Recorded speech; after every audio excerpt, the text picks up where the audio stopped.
Serbian dancing lady എന്ന പ്രതിഭാസം ഒരു ഇന്റർനെറ്റ് അർബൻ ലെജൻഡ് അഥവാ ഓൺലൈനിൽ പ്രചരിക്കുന്ന ഒരു ഭീകരകഥയാണ്. ഇതിനെക്കുറിച്ച് പല കഥകളും പ്രചരിക്കുന്നുണ്ട്. കഥയുടെ ഉത്ഭവം: സർബിയയിലെ ഒരു നഗരത്തിൽ രാത്രിയിൽ ആളൊഴിഞ്ഞ തെരുവുകളിൽ വിചിത്രമായ രീതിയിൽ നൃത്തം ചെയ്യുന്ന ഒരു സ്ത്രീയെക്കുറിച്ചുള്ള വീഡിയോ സമൂഹമാധ്യമങ്ങളിൽ, പ്രത്യേകിച്ച് ടിക്ടോക്കിൽ വൈറലായതോടെയാണ് ഈ കഥ തുടങ്ങുന്നത്.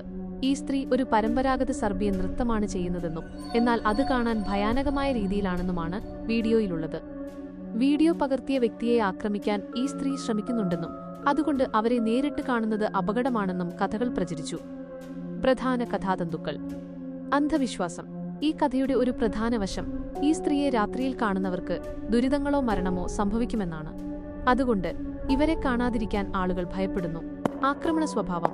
ചില കഥകളിൽ ഈ സ്ത്രീ കയ്യിൽ ഒരു കത്തി പിടിച്ചിട്ടുണ്ടെന്നും അടുത്തുവരുന്നവരെ ആക്രമിക്കാൻ ശ്രമിക്കുമെന്നും പറയുന്നു. ഇവരെ കാണുന്നവരെ പിന്തുടർന്ന് ആക്രമിക്കുമെന്നും ചിലർ വിശ്വസിക്കുന്നു. മാനസിക രോഗം. ചില റിപ്പോർട്ടുകൾ അനുസരിച്ച് മാനസിക രോഗമുള്ള ഒരു സ്ത്രീയാണ് തെരുവിൽ ഇങ്ങനെ പെരുമാറിയതെന്നും ഇതൊരു കുറ്റകൃത്യമായി കണക്കാക്കാനാവില്ലെന്നും പറയുന്നു. മിഥ്യാബോധം. സർബിയൻ നാടോടിക്കഥകളുമായി ബന്ധപ്പെടുത്തിയാണ് ഈ കഥകൾ കൂടുതലും പ്രചരിക്കുന്നത്. വിവാഹത്തിന് തടസ്സങ്ങൾ നേരിട്ടതിനെ തുടർന്ന് ആത്മഹത്യ ചെയ്ത ഒരു സ്ത്രീയുടെ പ്രേതമാണിതെന്നും അതുകൊണ്ടാണ് അവർ രാത്രിയിൽ ഇങ്ങനെ നൃത്തം ചെയ്യുന്നതെന്നും ചില കഥകളിൽ പറയുന്നു.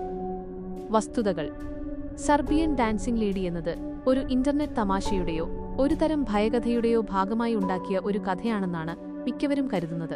ഇത്തരം കഥകൾ ഓൺലൈൻ ലോകത്ത് ആളുകളുടെ ശ്രദ്ധ പിടിച്ചുപറ്റുന്നതിനും ഭയം ജനിപ്പിക്കുന്നതിനും വേണ്ടി നിർമ്മിക്കപ്പെട്ടതാണ്. ഇതിൽ യാതൊരു യാഥാർത്ഥ്യവുമില്ല.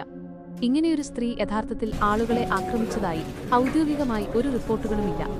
ചുരുക്കത്തിൽ, സർബിയൻ ഡാൻസിംഗ് ലേഡി എന്നത് ഒരു ഇന്റർനെറ്റ് ഭീകരകഥ മാത്രമാണ്. അതിന് യാഥാർത്ഥ്യവുമായി ബന്ധമില്ല.